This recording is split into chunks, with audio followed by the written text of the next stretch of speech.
All right. Hello, Shreya. Hi, Mitch. How are you? I'm fine. How are you? I'm fine, thanks. So I hear you are going to read us something.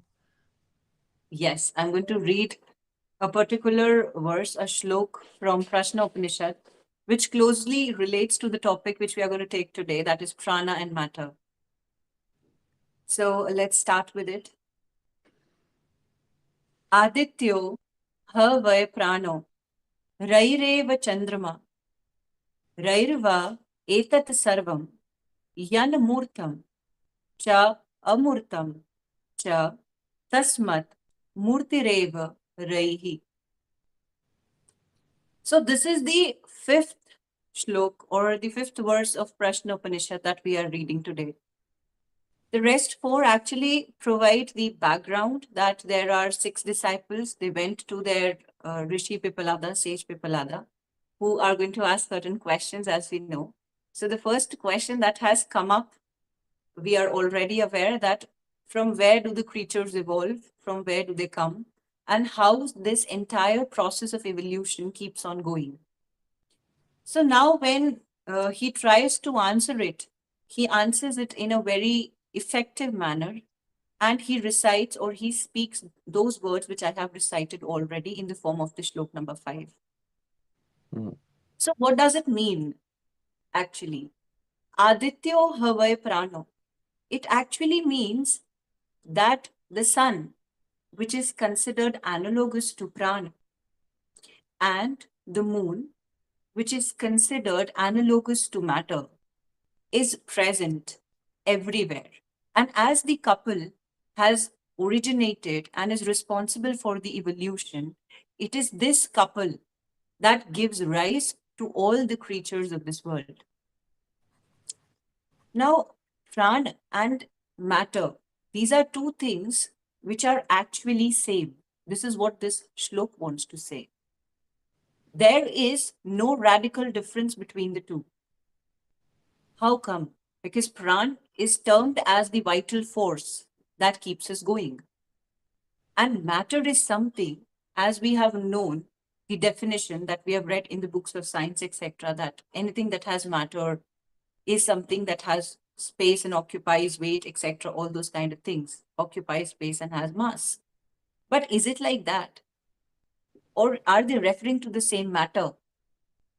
Now, here, pran actually means the sum total of all the latent forces that are present on the earth, whether it is the electromagnetic force, whether it is the tidal force, or any other kind of force that may exist on this earth.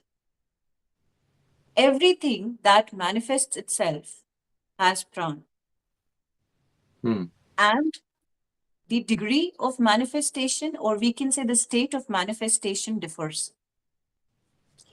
To this, Swami Vivekananda also has added upon that we can consider that the universe of which we are a part, there are other universes as well, as we have already read that much, that multiverse is truly possible, and even Upanishads talk about it.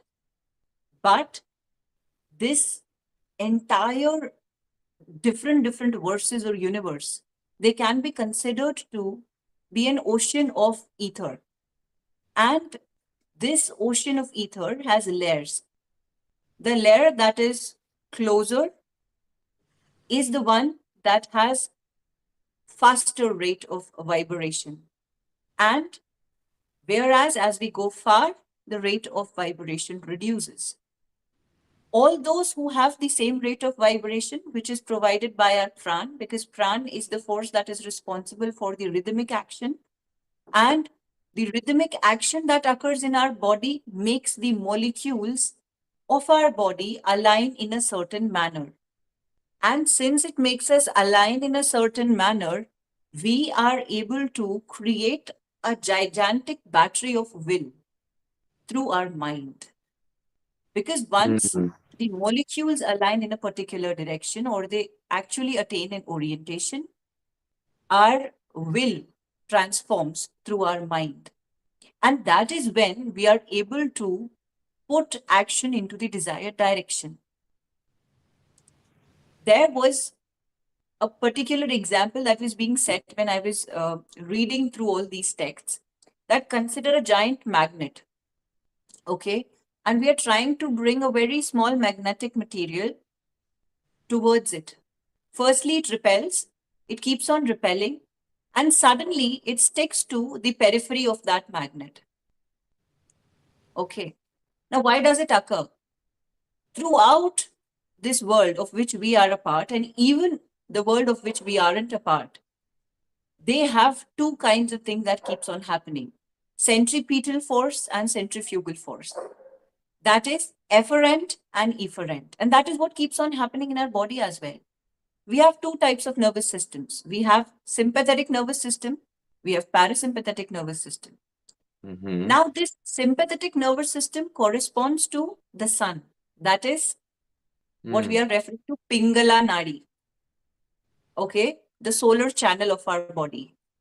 Then there is parasympathetic nervous system, which is the lunar channel of our body.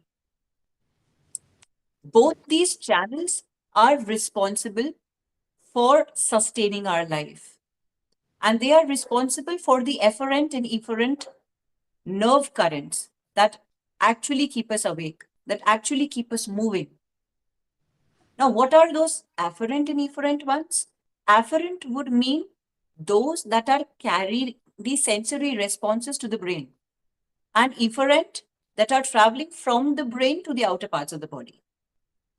So that which is actually manifested in the outer world is what is happening in our body as well, in one or the other way. Now, Mitch, any questions that you have, and then we'll move on with this prana and matter.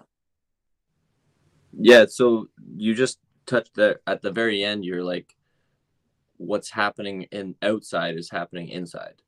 Now, is that another way of saying that the outside world has its own afferent efferent conduction, and the inner body has its own afferent and efferent conduction, but and then they do blend into one another, but because metaphorically speaking, it's common that they talk about how the outside world is just a reflection of your inner state, or you don't.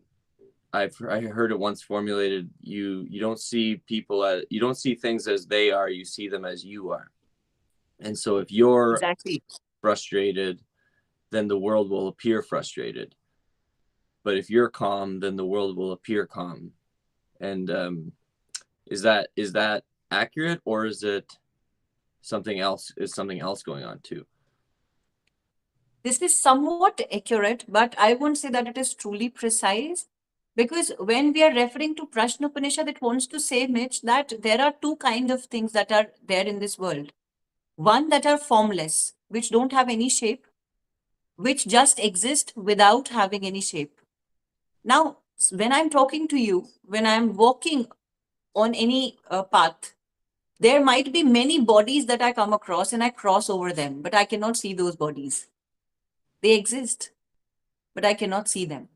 The reason is they are in a higher state of vibration. They are not in my state of vibration, so they are not visible to me.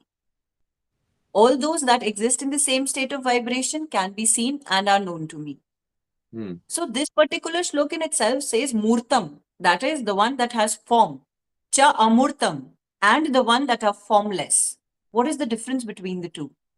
We say that our body is actually a mixture or a combination of prana and matter, because matter is what our body is composed of, and prana is the vital force that is dividing itself into several parts and is responsible for all the vital body functions. Pran, Apan, Udan, Vayan, Saman. These are the 5 parts of prana, the way it splits, and then it splits further. And since it keeps on splitting into subparts, it makes all the body parts function into their respective manner. Okay. Now, since we are talking about that there is something that has form and something that does not have form, but this particular slok itself states that there is matter everywhere. There is no difference between prana and matter. Why does it speak that? If there is matter everywhere, then there shouldn't be pran. If there is prana everywhere and everything is a manifestation of prana, then there shouldn't be matter at all. Isn't it, Mitch? Why though? Why can't you have both? Why? Yeah. The thing is that both are mutually convertible. Because I'm talking about that prana is the sum total of all the latent forces of this universe. This Mm-hmm. force keeps on converting one form of matter to the other form of matter, Okay. isn't it? For example, if I provide heat to a cube of ice, it melts into water. There is a Right. change in the form of matter just because energy or some force is imparted to it. Right. So, similar is what keeps happening with us. Now, we consider since childhood, when I used to read science, it was like there were three states of matter: solid, liquid, and gas. This is what we have always come across. But Mm. now there are several other states of matter that exist, isn't it? When we talk today, it is like there is quark gluon plasma, there is superionic ice, then there is a degenerate state, then there is, I remember, some quantum spin liquid. All these states of matter are actually getting discovered, Mm. but they pre existed. And that is what it wants to say, that the universe of which we are a part, we actually refer to those states of matter. But gradually, we are able to discover the other ones under special circumstances. For example, on July 4, 2012, there was an experiment that was carried on when the Higgs field led to the imparting of mass to a particular Higgs boson particle, isn't it? I think I Have you remember. read about that? Yeah, but go on. It's been a while. Refresh my memory. Yeah. So what they did was there was an LHC that was a collider in which there was a Higgs field, and that Higgs field in itself imparted mass to certain fundamental particles. Okay. Earlier, which seemed to be massless, got mass.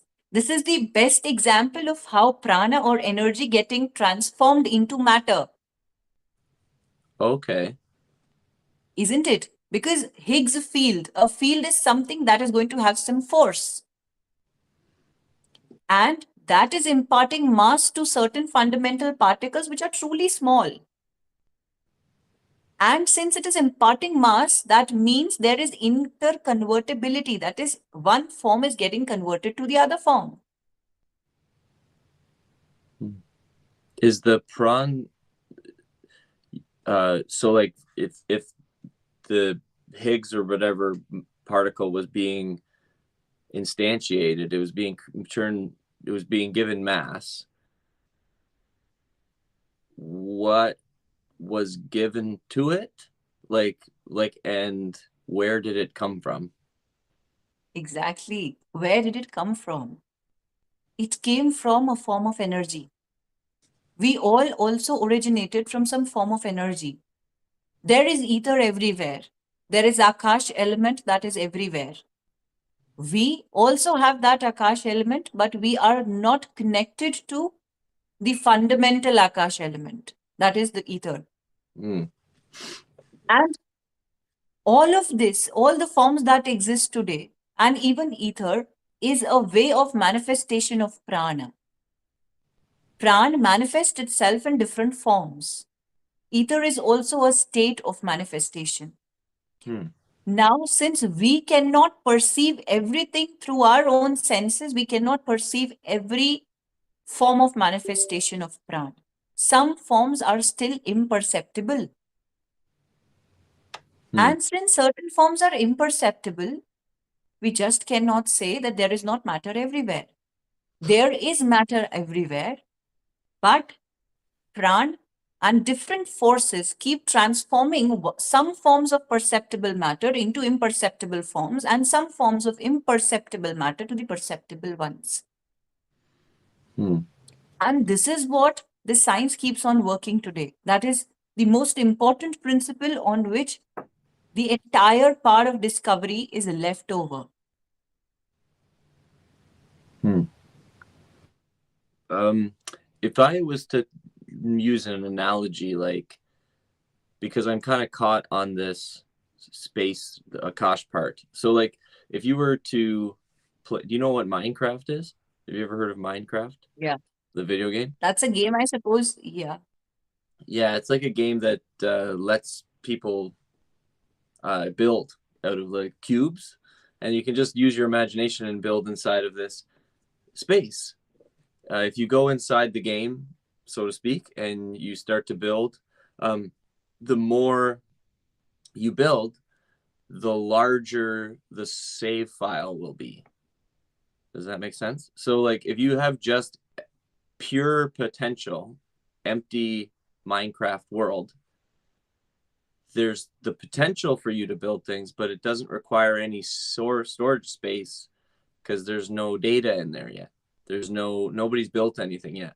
So it's just empty.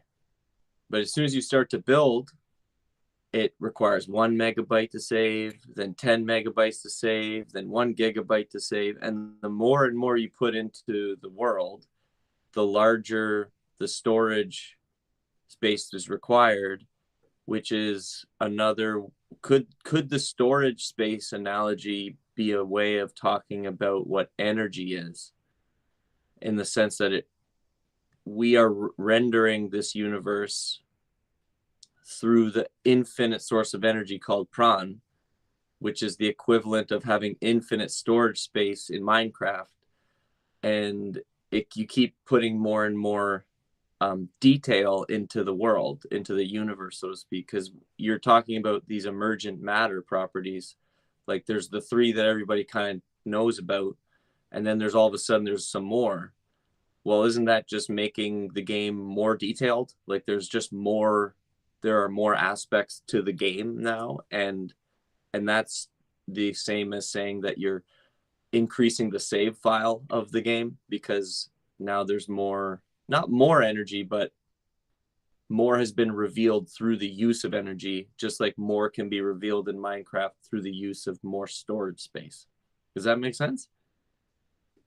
Yes, similar. You have caught it in a right direction. And that is what we were reading that day, Mitch, when I said that we all are limiting adjuncts. Do you remember that? I said that we are limiting adjuncts. Yeah, And you also laughed upon that, that I'm going to call everyone a limiting adjunct. yeah, yeah. So, this terminology of limiting adjunct, it's not that I have used it. It has been used previously. And there was a particular Karika, I think Gaurpad's Karika on Mandukya Upanishad. Mandukya Upanishad again belongs to the Atharva Ved. It talks of that we all are like Ghatakash. Now, what is Ghatakash? A reduced part of sky. That is a limiting adjunct. Hmm. Okay. And there is Mahakash, which is the elemental sky, which we see actually. Oh, Now, I'm trying to relate it to what you said, that there is an empty space and you'll be able to build upon it, isn't it? build within it, or yeah, I guess upon it. So, in this elemental space, there is something that keeps holding on people like us, which are the limited space people, isn't it? In this elemental space, there is something that keeps on holding us. Well, what do you mean by And holding that us? holding us means we are on this earth intact, able to move, able to walk. We are in a particular shape, we are in a particular form. Oh, And there okay. is a container that is trying to keep that part of Akash inside. We are like containers, isn't it? We also have hollow spaces inside our body, isn't it? Every cell organelle which is there in our body has hollow spaces. The esophagus through which we actually swallow the food is also empty, it's hollow. So there are different hollow spaces in our body as well. So we Right. all are like containers of space. And we ourselves reside in a bigger container of space. Yeah. So what is holding us into that bigger container? That is Pran. Hmm. So that the way we are actually transformed into a limiting adjunct, that is from the Mahakash, that is from the fundamental sky to a limiting adjunct, a limiting part of sky. That is what we become or transform into once the combination of prana and matter arises. Matter was earlier as well, there was ether that existed. But now that matter is evolved or has changed its state of manifestation through prana. It is very similar to when we say, as I have already discussed that with you several times, that if there is a tank full of water kept at a particular height, it is going to have that level of potential energy, mgh, the mass of the water, the acceleration due to gravity, and the height at which it rests. Right. But as soon as I open the tap of that particular tank, the speed with which it is going to flow, mgh, will be equal to half mv square. That's what the kinetic energy. It's going to transform into the kinetic energy. Now, Mm. this transformation keeps on happening. This is the convertibility. The element is still water on which it is acting. Similarly, there is Akash on which it keeps on acting, but the form keeps on changing. Mm. And that is what is the most important thing to understand. And why pranayam becomes important now. Because there are people who keep on doing breathing exercises, Mitch. We all know that breathing exercise is the fundamental through which one can actually recover through different ailments. Mm. So, what's the reason behind? The reason is that prana, which is responsible for all the vital body functions, which keeps us in this state of manifestation, is actually responsible for all the body functions. And once we are able to train that, nothing can go wrong in the body, neither on the mental plane nor on the physical plane. So what you're saying, because I was going to ask you what's the utility in knowing this? Like if you do understand this, it's going to help in what way? And then you brought in breathing exercises, but maybe just one more time, like what's the point of knowing this? Like what value does it bring to your life, or how does it change things? How does it change things? You are relating to what particular aspect, like this knowledge or Yeah, what? basically the knowledge of knowing that we're the part of the sky, so to speak. This how this everything you just described, um, macrocosm, microcosm. What utility does that bring you as an individual? Okay. It brings a lot of utility. The reason is that once we are aware of what is the importance of pran, how pran is responsible for the different regenerative, degenerative actions that keep on occurring day and night, Mm, we will start working upon it more efficiently, I feel. Because ignorance in itself is responsible for all the deeds that we do unknowingly, isn't it? We are not aware that how are we impacting ourselves, our body in different ways. Are we doing justice to it or not? But we are more justified in our approach towards life, and we start to pay more attention to those aspects that can help us recover or recuperate. That is what I feel mm. this knowledge helps in understanding. I see. So like one of the things that I've been thinking about lately has been that spirituality, for lack of a better word, just like everything that you're talking about, wrapped up in one word, lends itself to like the most efficient use of your energy, your private energy, like your microscopic energy. Like if you are able to not just understand this but embody it. Like for example, you mentioned breathing exercises.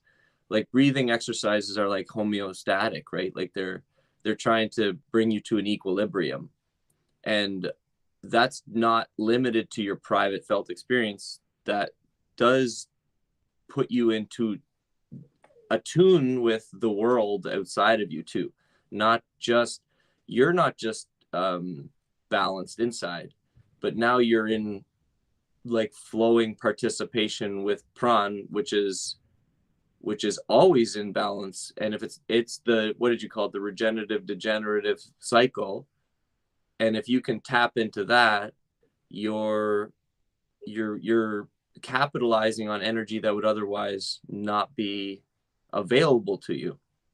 And so, like, in the sense of like, what's the point of this, of knowing this stuff? It lends itself to growth and development, and I don't want to say success because of the material aspect of that, but like success in the sense of like, you're good, you feel good, you're functioning well, your relationships are good, you know, you're balanced, really. Is that accurate? Yeah, that is accurate.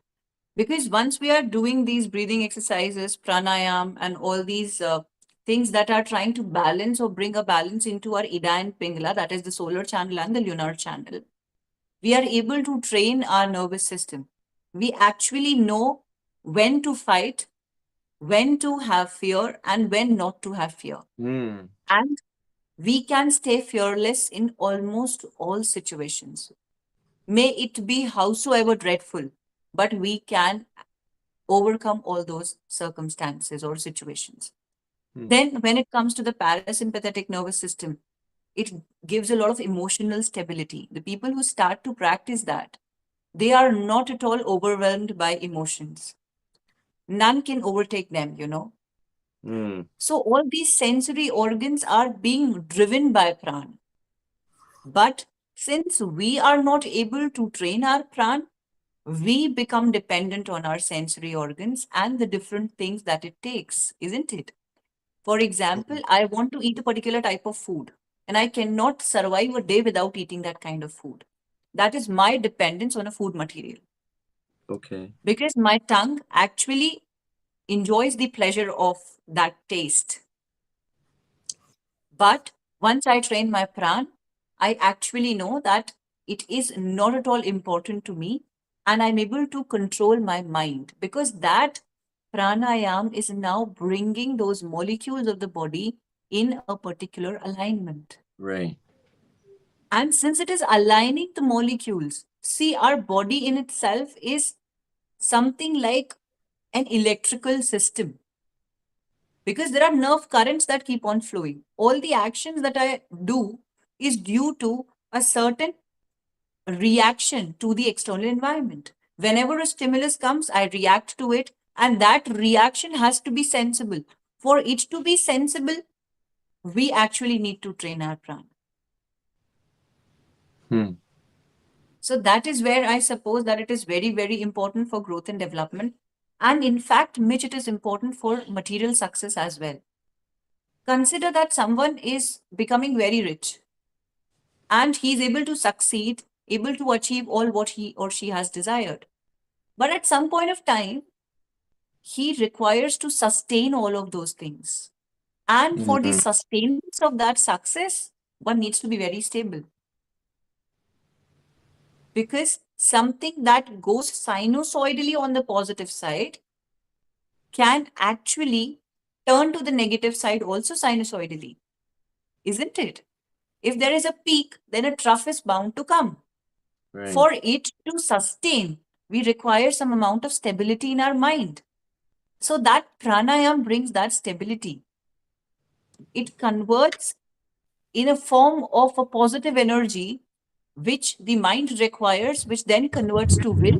And through that will, we are able to take those effective decisions, which help us sustain all the success that we have earned.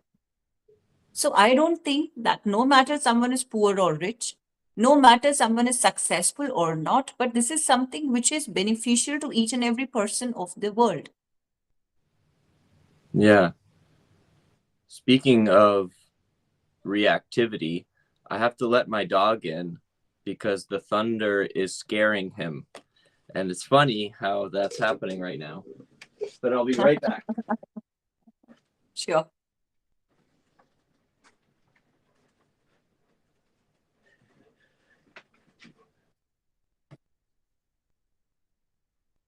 No, he's just, I think it's a very interesting, just the timing of things, because there's a thunderstorm happening right now. Lucas and I both really enjoy thunderstorms. Um, but when you're speaking to this, the dog is just scared of something that you just don't need to be afraid of. if you had more awareness. And so it's a clumsy word, but trying to have trying to parse the language a bit more. So like you can have a conscious experience that you are aware of. And so like when you're afraid, you can that fear is happening within consciousness, but awareness is perceiving it. And but that's not how it feels. We usually say like I am afraid or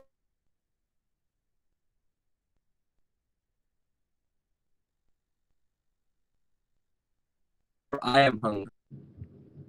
Yeah, I am there. I think Mitch, there was some problem at your side. Yeah, It did? yeah, it is. I am afraid. Yeah. Yeah. Oh, thank you. Yeah. So that we do that with language, right? We it's useful to do this because it really draws. I think it shines a light on what you're saying in a very like everyday empirical way that you can prove yourself without you can do it right now. Is that when you say like I am hungry, you're identifying with the pleasure of eating, which is a reaction to the compulsion to eat, which is an unconscious behavior that's not being investigated by awareness. But you can change the language and you can say this body is having the felt experience of hunger. I am aware of that. I am not my body.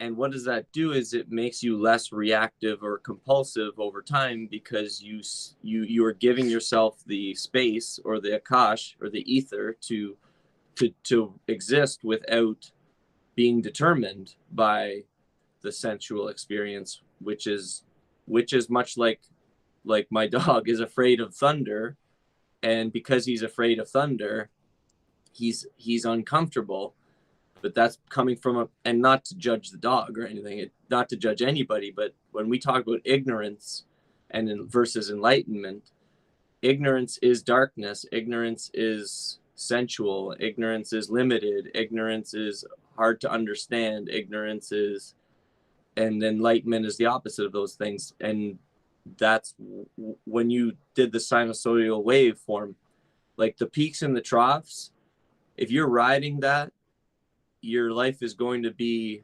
hard to control, and you're going to feel like it's assaulting you almost. But if you identify with the awareness that's observing what's happening, the peaks and the troughs occur in reality, but you're straight through the middle, and you're just watching everything that's happening. And that's, that I was just circling like a bunch of things like being in flow and insight and reactivity and not reacting, observing as opposed to reacting, like being independent, which is one of my favorite. I correct me if I'm wrong, Shreya, but kaivalya is the Sanskrit word for independence. Keval, yeah. Kaivalya, like what a powerful word, like to be independent as opposed to being a dependent of your tongue or a dependent of your eyes or a dependent of, like, you have to, I can't stop eating or thinking or looking, or it's like to be independent is a much, like, I want to say stronger, but I don't want to jump to it like the too many valuations, if you know what I mean. But like that, like, so again, bringing it back to the utility of practicing things like this, like you do gain insight into the way things work.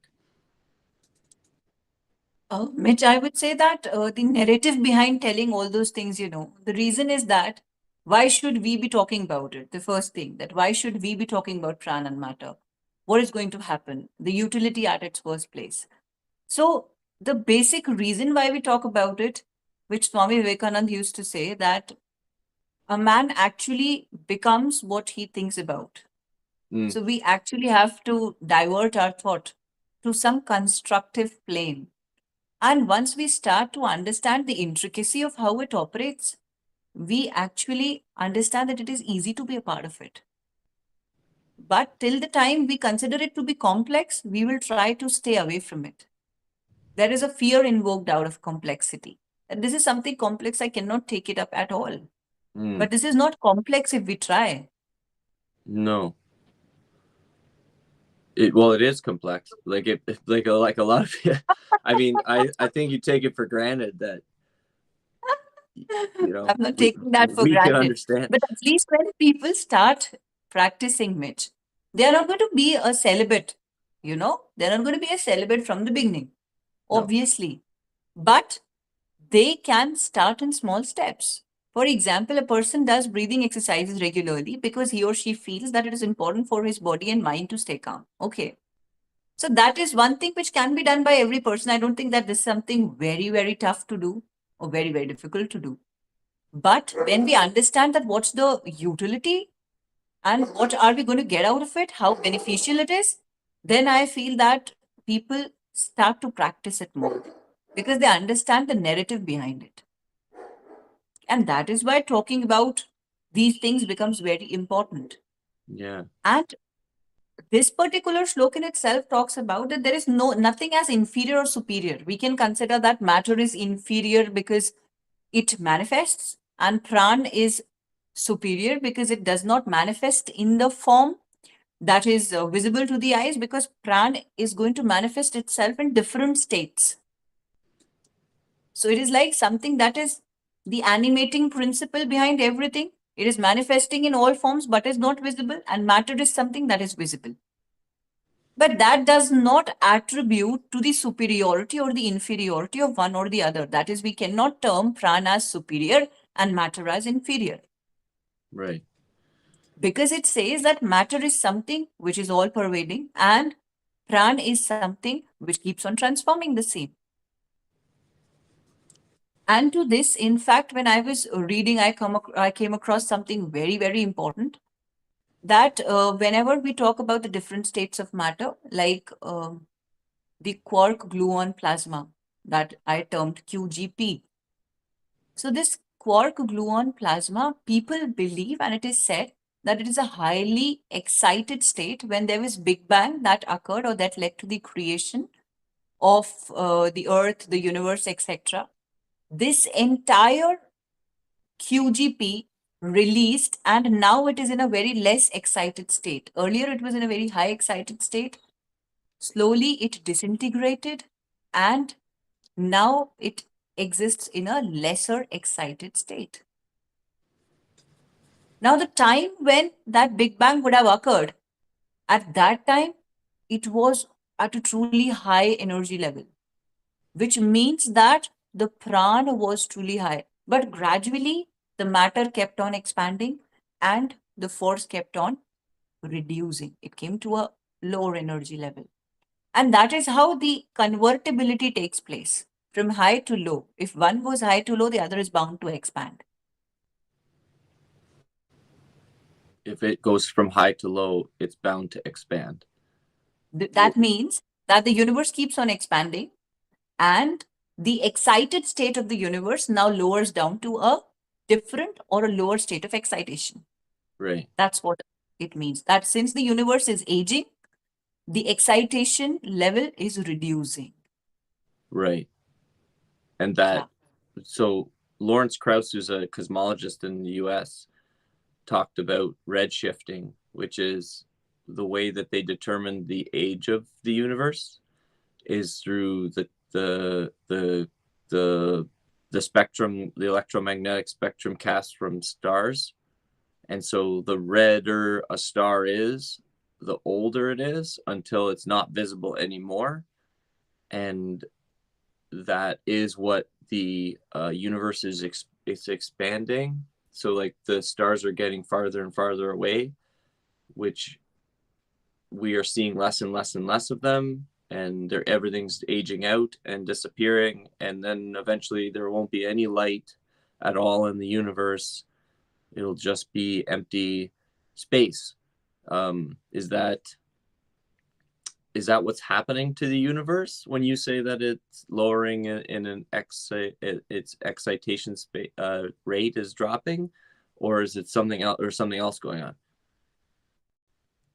In the case of stars, I would say that Mitch, stars in itself, every body that is there present or is a part of this universe is composed of atoms and molecules. And these atoms are themselves composed of some subatomic particles. Under certain conditions, these subatomic particles, they start to disintegrate. Okay. For example, if the temperature is kept constant and there is an extreme pressure applied, then what is going to happen? If there are two particular constituents and we are applying extreme pressure, the first particle won't be able to consume, or you can say resist, the space that is being allotted to it, isn't it? It will have to get out of this space that is allotted to it. It cannot hold on to that space. If you are trying to bring two walls closer, someone who is sitting between the walls is going to jump out, isn't it? Yeah, okay. Yeah, because there's no space available.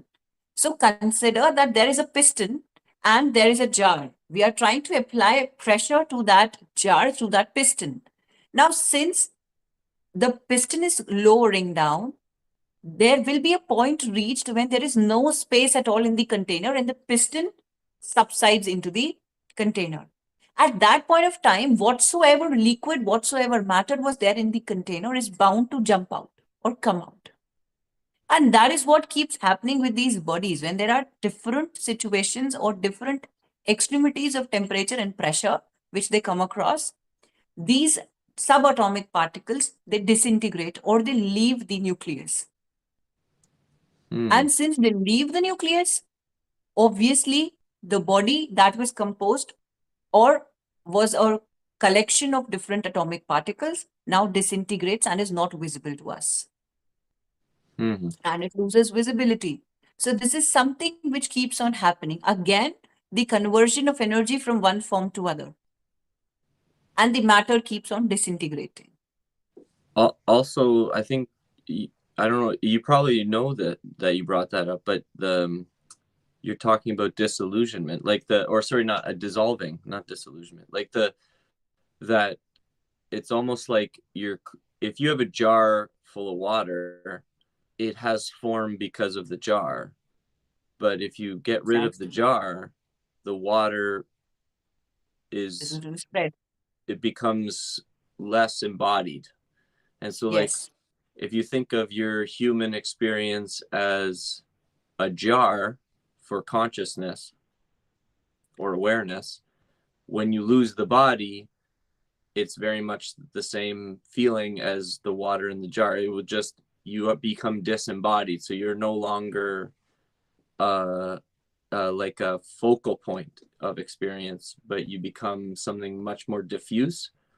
And I think like I've been doing one of the things that when I take psychedelics, I do it with a blindfold on and earplugs in my ears in the dark alone. And I have noticed that the feeling of dissolving is there. So like if you don't have visual cues, if you are in a like if you're laying on your back with your arms out to the sides, like in shavasana, you're just laying there, you you kind of lose your body and you lose your sight and you lose your hearing and you lose motion and you dissolve into the space, and it's an amazing experience. But they call it ego death. It's Okay. part of the this experience that's known in the psychedelic world as ego death, where you cease to where your identity is fundamentally threatened by the dissolving. And because our egos are the rigid patterns that we choose to point at and say that's me.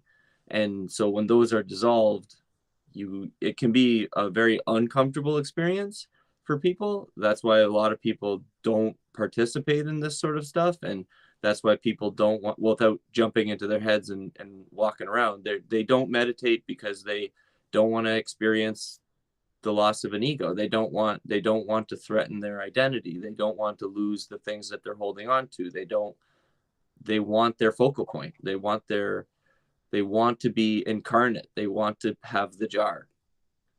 Even though ironically that there's a lot more energy without the jar, so to speak, or working with the space as per the spiritual teachings throughout time.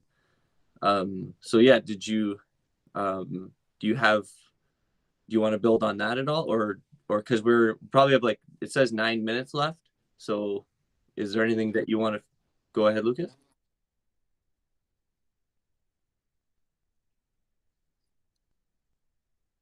Thank you, Lucas. Yeah.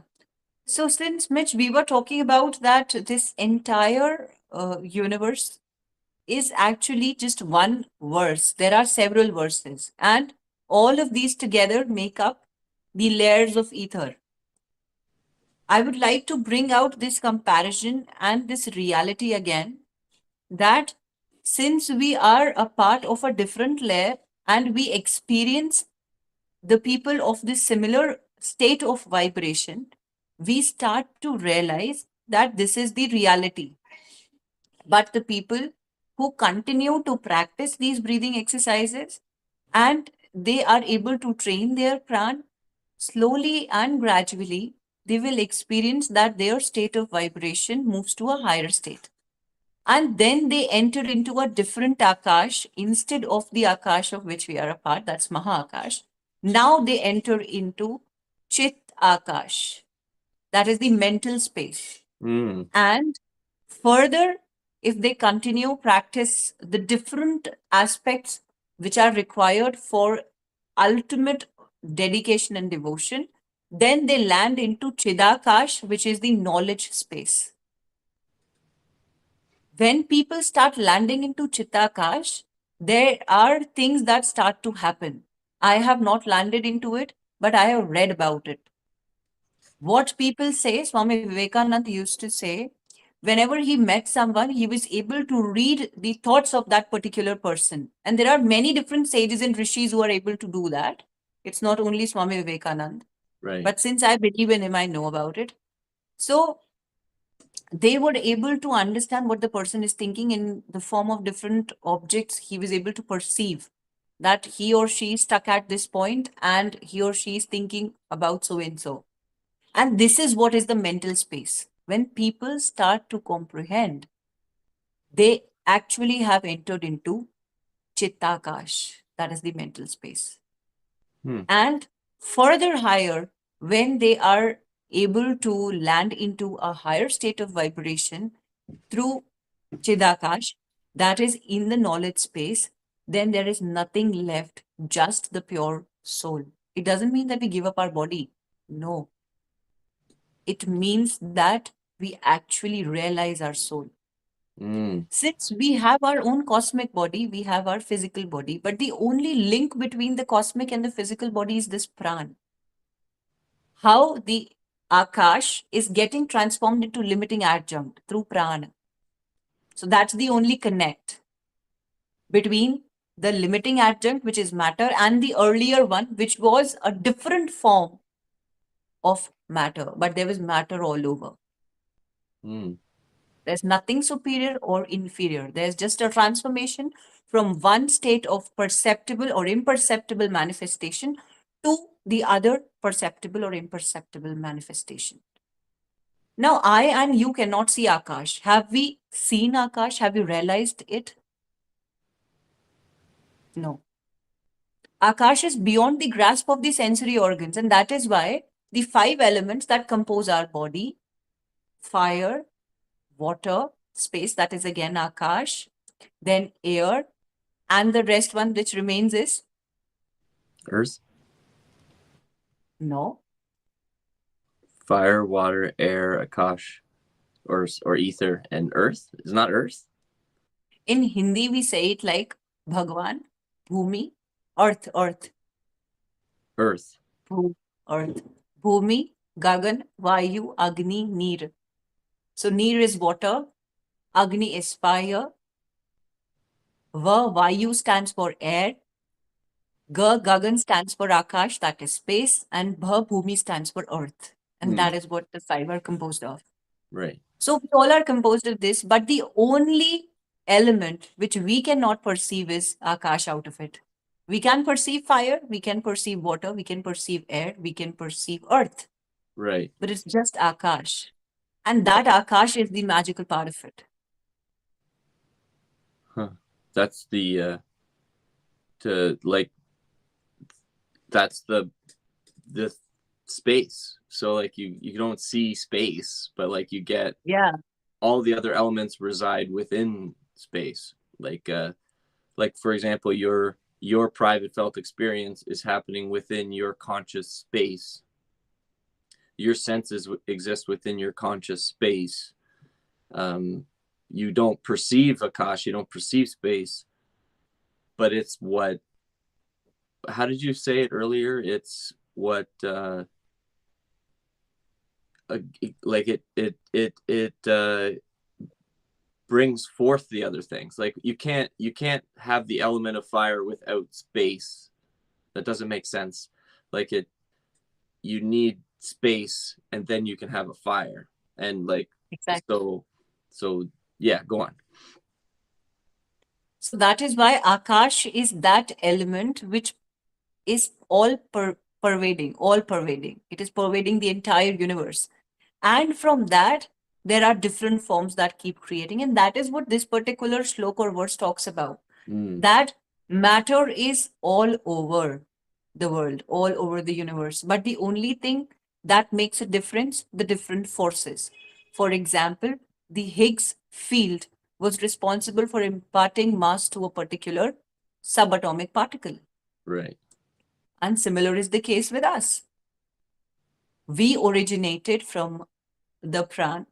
And similarly, when our body started to build, we were actually just a fused zygote, isn't it? Then the cell kept on dividing and we transformed into a whole body with different organs. So, this is how matter keeps on changing its form through prana, Hmm. That's through different energies and forces. right.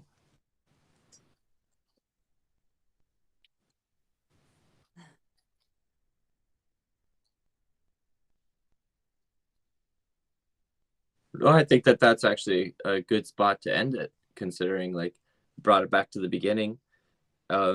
You were able to we were able to find the utility of knowing this. This isn't just like sitting around talking about stuff. Like this is actually breathing exercises, which are immediately accessible, free of charge, are are the conduit or the connection to um, like the logic behind this stuff. Not to mention the empirically provable rise in quality of life. So like people who do breathing exercises are going to have a better life. They're going to have more energy, they're going to have more fluidity, they're going to have more composure.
Did you send one to Shreya too, Lucas?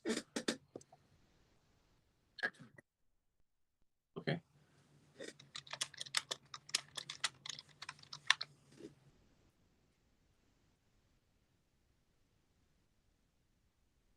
Five more minutes. It said, go on.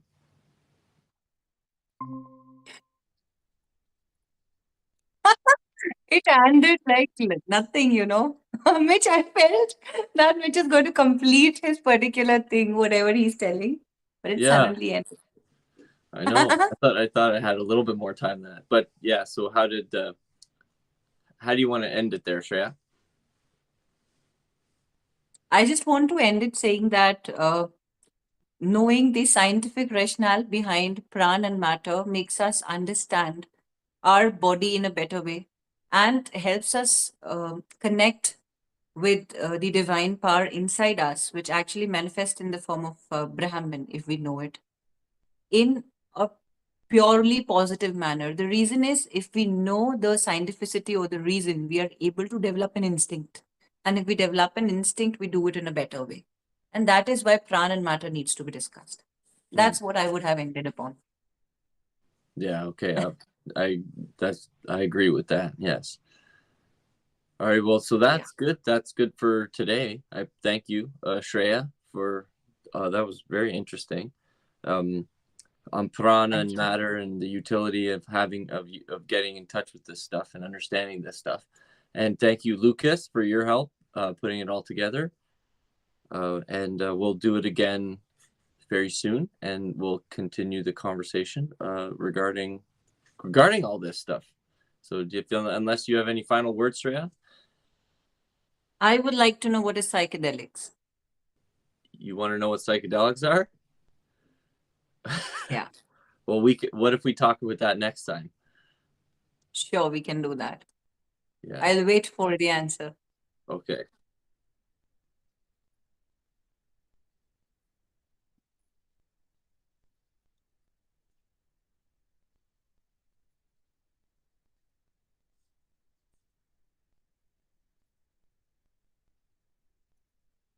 Mm. Mm.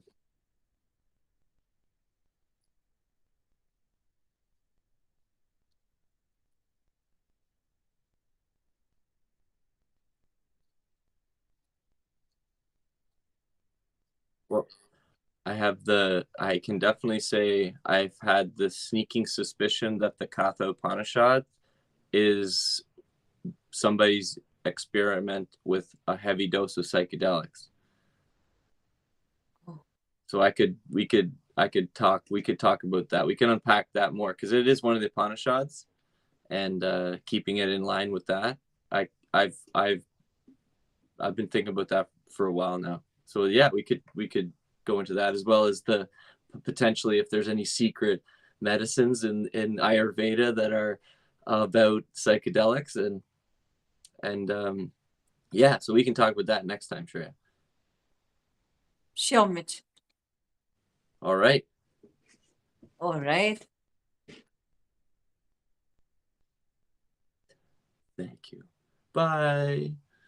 Bye bye. Bye bye.